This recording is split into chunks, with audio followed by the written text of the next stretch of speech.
Olá! Hoje a gente vai mergulhar num assunto que, olha, dá o que falar: a dívida pública. E para fazer isso, vamos analisar a jornada de 25 anos de quatro gigantes da economia global: Brasil, Estados Unidos, China e França. Para a gente não se perder, o nosso roteiro vai ser esse aqui, bem direto, em 5 partes. Bora lá então, hein? Bom, antes de mais nada, para a gente começar com o pé direito, tem uma pergunta que muita gente se faz sobre esse assunto. Vamos começar por ela para depois a gente entender o conceito principal.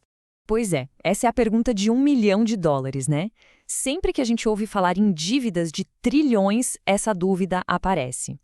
E olha, a resposta não é um simples sim ou não. É super importante a gente entender uma coisa: dívida pública por si só não é um bicho de sete cabeças.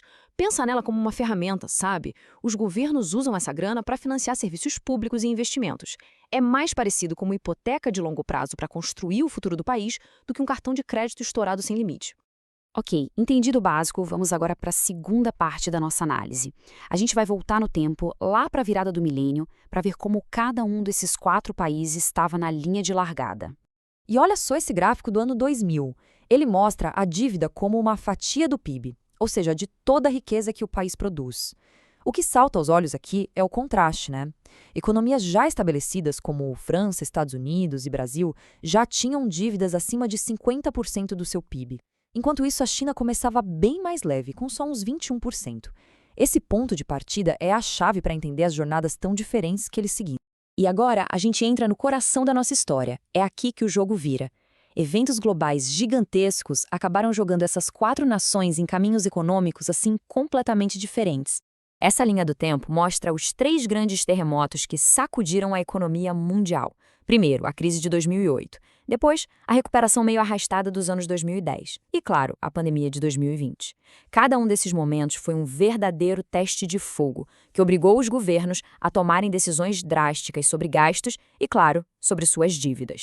E aqui, olha que número impactante. Nos Estados Unidos, a resposta à crise de 2008 foi tão forte, com tanto estímulo financeiro, que a dívida pública deles simplesmente explodiu, passando da marca de 100% do PIB. E esse patamar, que antes era um susto, meio que virou o novo normal por lá.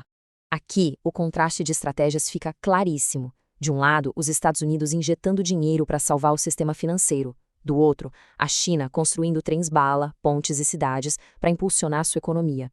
Duas respostas bem distintas, com consequências muito diferentes para o perfil de suas dívidas. Enquanto isso, o caminho da França e do Brasil foi mais cheio de curvas. Eles enfrentaram pressões internas, como o aumento dos gastos sociais e um crescimento econômico que não decolava. Isso mostra uma coisa importante: nem sempre é uma grande crise mundial que faz a dívida crescer. Às vezes, são os desafios do dia a dia que vão se acumulando. Beleza, já vimos o passado. Vamos então para a quarta parte e ver como essa história toda chega nos dias de hoje e o que a gente pode esperar para o futuro bem próximo. E aqui está a foto do resultado final, depois de 25 anos. A tabela projeta onde cada país deve estar em 2025. Vemos os Estados Unidos e a França com dívidas bem acima de 100% do PIB.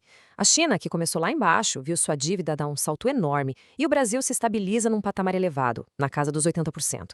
A lição aqui é que o endividamento foi geral, mas a velocidade e a escala variaram drasticamente. Ok, a gente já viu um monte de número, gráfico, história. Mas, no fim das contas, por que isso tudo importa? O que isso muda na vida real? A real é que a dívida de um país não é só um número no jornal. Ela mexe com a economia inteira. Ela pode fazer os juros que todo mundo paga subirem, pode limitar o dinheiro que o governo tem para gastar com saúde e educação e, principalmente, transfere um fardo financeiro para as próximas gerações. Ou seja, as decisões de hoje moldam o amanhã. Essa frase resume tudo de forma brilhante. Os números da dívida não são só estatísticas, eles são um reflexo da história única de um país, suas escolhas, suas crises e, claro, suas prioridades. E isso tudo nos deixa com uma última pulga atrás da orelha. Depois de navegarem pelos últimos 25 anos, essas nações agora encaram um futuro com novas e imprevistas pressões sobre suas economias. A grande questão é: qual será o próximo grande teste? Olá! Este conteúdo foi criado por Alex Rodson. Deixe seu like e compartilhe se gostar.